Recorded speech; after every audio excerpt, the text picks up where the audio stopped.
Minha mãe era uma garota de programa e quando ela engravidou de mim, ela tomou todos os remédios possíveis, ela fez de tudo pra tentar me abortar. E mesmo assim, eu vim. Pra ela, infelizmente. As pessoas contam que ela era tão desleixada comigo que, assim, as pessoas que frequentavam a casa dela não eram pessoas boas, assim, de índole, né? Mas viviam às vezes falando, ô, que isso, cara, sua filha tá vazando merda, tá toda cagada, tem que trocar a fralda. E, tipo, minha mãe não tava nem aí, então vazava xixi, vazava cocô, ficava com fome. Sem contar que algumas pessoas falam que ela colocava cachaça na minha mamadeira pra eu poder tomar, pra eu poder dormir, pra ela poder fazer os programas dela.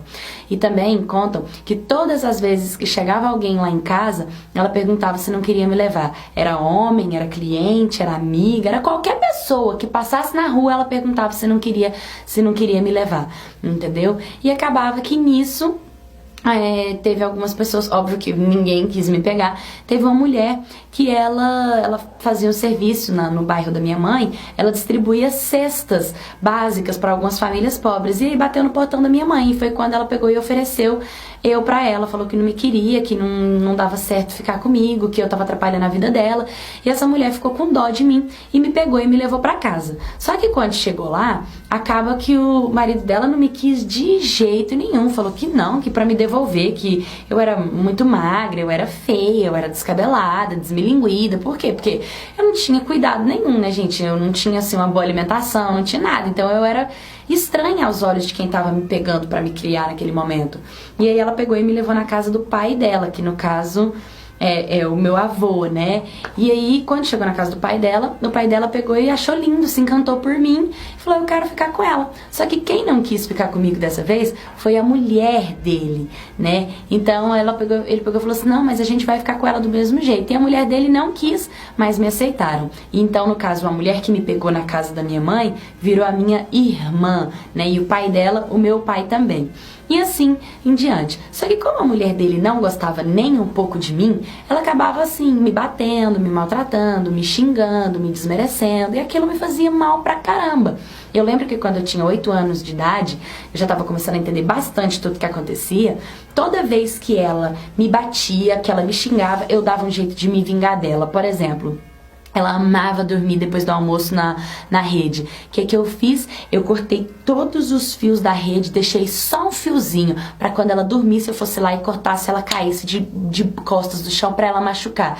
Dito e feito. Ela fez, caiu e eu levava uma surra. Mas toda vez que ela me dava uma surra, eu bolava alguma coisa depois pra poder me vingar dela. Tipo, ela fazia comida. Teve uma vez que ela chamou um monte de gente pra almoçar na nossa casa, fez aquele panelão de comida. Eu peguei o saco do sal e joguei na comida todinha dela, sabe? Todo mundo comeu, todo mundo achou horrível a comida dela, todo mundo começou a falar, nossa, que isso, tá forte, tá ruim, tinha muito sal, tava puro sal, né?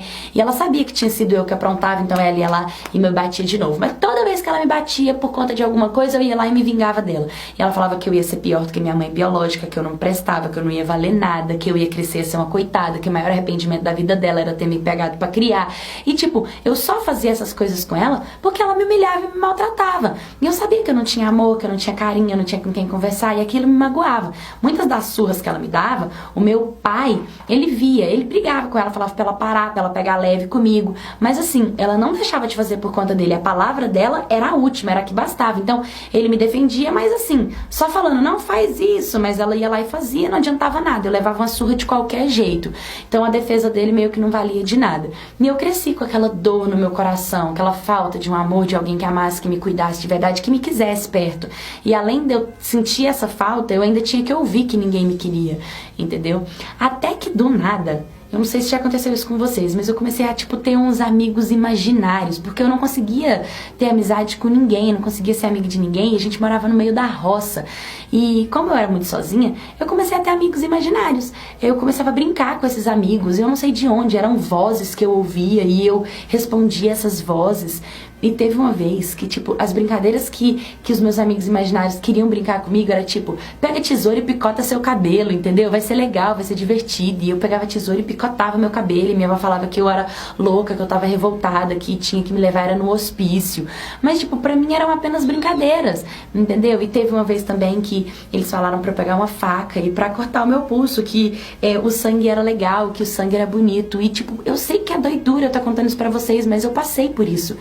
Teve um dia que eu peguei uma faca e, tipo, a gente foi brincar de dar uma facada em mim mesmo e, tipo, eu brincar que tava morrendo. E eu fiz isso. Eu lembro que eu peguei uma faca e eu finquei a faca na minha barriga. E quando eu finquei ela, foi tão estranho, foi tão assim que eu fiquei tonta. E eu coloquei a minha mão assim na parede e eu passei mal e eu pus a mão na cabeça e eu fiquei muito tonta. E quando eu olhei pro chão, a faca tava enfincada assim no chão, certinho, sabe? E naquele momento eu sentei assim. E quando eu sentei, tipo... outras vozes começaram a conversar comigo, eu tô arrepiando. Outras vozes começaram a conversar comigo, era tipo uma voz mais suave, falando pra mim assim: essa brincadeira não é legal. Você é uma menina valiosa, você é uma menina de ouro, você ainda vai conquistar muita coisa na sua vida. Eu tô aqui pra te proteger, você não vai mais brincar disso. E tipo, quando eu olhei pra minha barriga, eu não tava furada, eu não tava cortada, sendo que eu sei que eu levei uma facada, eu me dei uma facada, tipo, será que não? E eu fiquei tão confuso, e eu não sabia o que tava acontecendo comigo, era muito bagunçado aquilo na minha cabeça. E eu não podia conversar com alguém, desabafar com alguém, contar com alguém, porque eu não tinha ninguém, era só eu. E se eu falasse pra minha avó, era capaz dela me dar uma facada e me matar. Então, eu sofria muito, eu sofria demais, e eu só queria chorar, eu queria assim, eu queria um abraço. Acho que a única coisa que eu queria na minha infância era ter tido um abraço, entendeu? Alguém que me abraçasse. E eu não tinha isso.